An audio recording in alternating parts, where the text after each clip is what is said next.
என் செல்ல குழந்தையே, இன்று உன் வராகி அம்மா உன்னுடைய மனதில் இருக்கின்ற விஷயங்களை உள்ளபடி சொல்வதற்காக வந்திருக்கின்றேன். அம்மா, என்னுடைய மனதில் என்ன இருக்கிறது என்று எனக்கு தெரியுமே. நீ சொல்வதனால் இங்கு என் வாழ்க்கையில் என்ன மாறப்போகின்றது என்று நீ கேட்கின்றாய். என் தங்கமே, நான் சொல்லி முடித்த பிறகு உனக்கு புரியும் அம்மா எதற்காக இன்று இந்த விஷயத்தை நம்மிடத்தில் பேச வந்தாள் என்று. என்னுடைய வார்த்தையில் உண்மை இருக்கும் என்று நம்பினால் மட்டும் நீ முழுமையாக இந்த வாக்கினை கேட்டால் போதும். என் தங்கமே, எத்தனை சண்டைகள், எத்தனை கோபமான வார்த்தைகள், எத்தனை சமாதானங்கள், எத்தனை பெரிய இடைவெளிகள், எத்தனையோ முறை போதும் இந்த உறவு என்றும் மீண்டும் தொடரவே வேண்டாம் என்கின்ற முடிவுகள், அத்தனைக்கும் பிறகு உன்னை மட்டும்தான் எனக்கு இந்த வாழ்க்கையில் அதிகமாக பிடித்தது என்கின்ற நிலைக்கு திரும்ப வந்துவிடும். இப்படித்தான் நாளுக்கு நாள் உன்னுடைய வாழ்க்கை தொடர்ந்து கொண்டே இருக்கின்றது. அம்மா சொல்வது உண்மைதானா? என் தங்கமே, சண்டைகள் அதிகமாக வரும் பொழுதும், கோபங்கள் அதிகமாக வரும் பொழுதும், சமாதானங்கள் செய்தும் அது முடியாத கட்டத்தில் என் பிள்ளை இந்த வாழ்க்கையை நமக்கு வேண்டாம் என்று முடிவெடுத்து விடுகின்றாய். ஒரு சில அமைதிக்கு பிறகு இந்த வாழ்க்கை நமக்கு நிச்சயமாக வேண்டும் என்று உனக்கு தோன்ற வைக்கின்றது. இதுதான் இப்பொழுது நீ வாழ்ந்து கொண்டிருக்கின்ற உண்மையான வாழ்க்கை என்பதை முதலில் புரிந்து கொள். கோபதாபங்கள் வருவது சகஜம். அனைத்தையும் கடந்து மீண்டும் வாழ வேண்டும் என்று நினைப்பதுதான் உண்மை என்பதை முதலில் புரிந்து கொள்ள வேண்டும். என் தங்கமே, உன்னால் நிச்சயமாக இந்த தாயானவள் உன்னை தேடி வருகின்றேன். ஏனென்றால் உன்னுடைய மனது எப்பொழுதுமே இந்த தாயானவள் என்னைத்தான் தேடிக்கொண்டிருக்கின்றது. என் குழந்தை, உன்னில் முழுவதுமாக இந்த தாயானவள் நிரம்பி விட்டேன் என்பதை உணர்ந்துதானே உன்னை தேடி தேடி வந்து கொண்டிருக்கின்றேன். என் தங்கமே, இருந்தாலும் நீ எப்பொழுதுமே மன சஞ்சலத்தில் தவித்து கொண்டுதான் இருக்கின்றாய். எல்லோருக்கும் ஆறுதலும் அறிவுரையும் கூறுகின்ற உனக்கு நீ மனமுடைந்து வேதனைப்படும் பொழுதும் உனக்கு ஆறுதலுக்கு யாரும் இல்லை என்று நினைத்து நீ வேதனைப்படுகின்றாய். என் தங்கமே, மற்றவர்களுக்கு ஆறுதல் சொல்கின்ற நீ முதலில் மனம் உடைந்து விடக்கூடாது. நிச்சயமாக உனக்கு நிறைவான ஆனந்தம் ஒரு நாள் கிடைக்கும் என்பதனை நீ மறந்து விடாதே.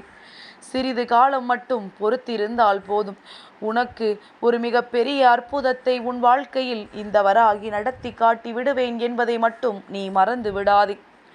என் தங்கமே, முதலில் ஒன்றை மட்டும் நீ தெளிவாக புரிந்து கொள். சுடுகாட்டை கடந்து போகின்றவன் தன்னுடைய பயத்தை மறைப்பதற்காக சத்தத்தை போட்டுக்கொண்டே செல்வான். அதுபோலத்தான் இங்கே மனிதர்கள் தன்னுடைய குறையை மறைப்பதற்கு அடுத்த குறைகளை பற்றி மட்டுமே அதிகமாக குற்றம் சாட்டி கொண்டிருக்கின்றார்கள்.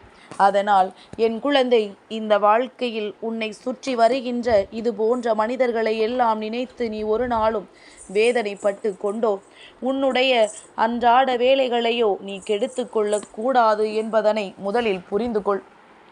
என் பிள்ளை, கூச்சலிடுபவனும் சத்தமிடுபவனும் அங்கே இட்டு கொண்டேதான் இருப்பான். அவனை ஒரு நாளும் மாற்றிவிட முடியாது. ஆனால் உன்னுடைய எண்ணங்களை உன்னால் நிச்சயமாக மாற்ற முடியும் என்பதனை நீ புரிந்து கொண்டாலே போதும்.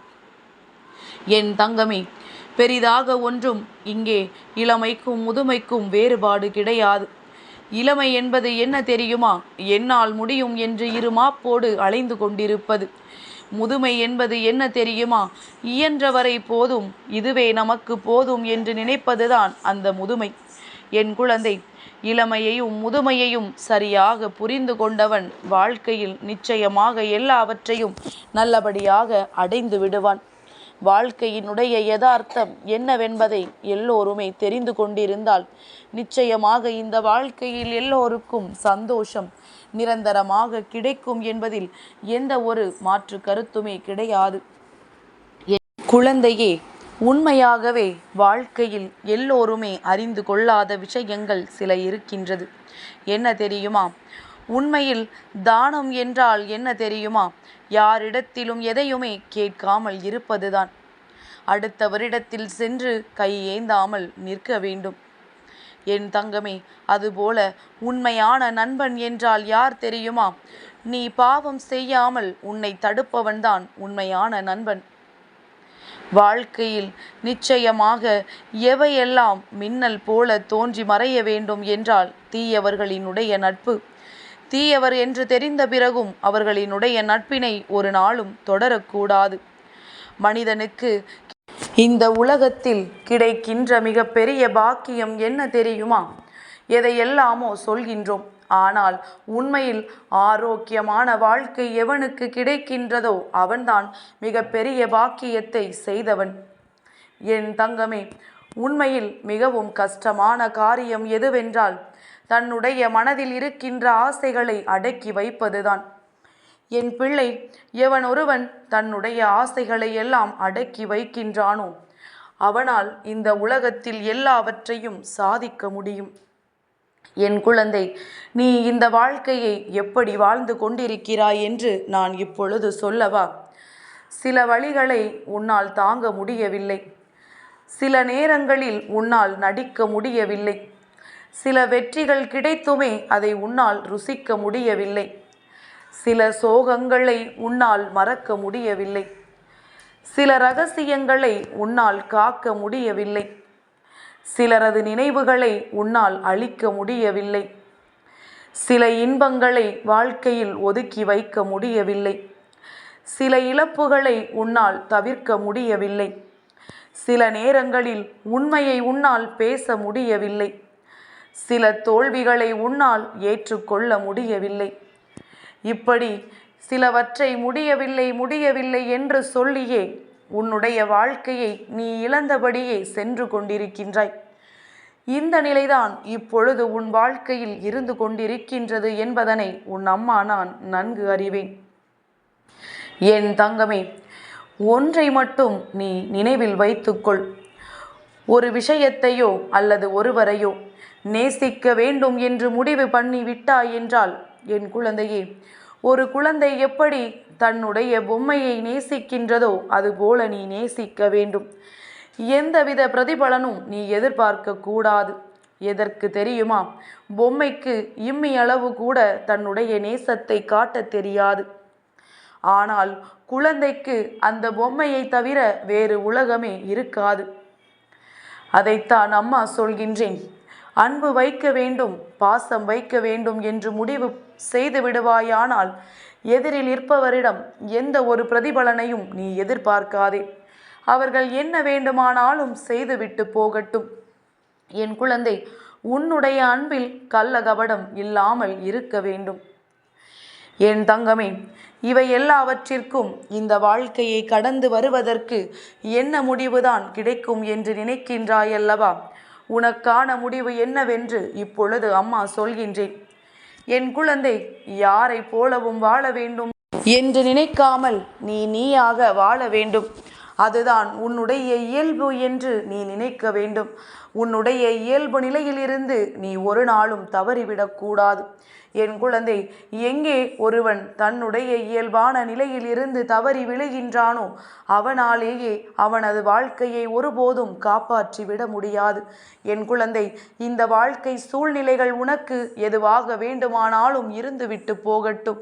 ஆனால் அதை மாற்றி அமைக்கக்கூடிய திறமை உனக்குள் இருக்கின்றது என்பதனை முதலில் நீ புரிந்து கொண்டாலே போதும்.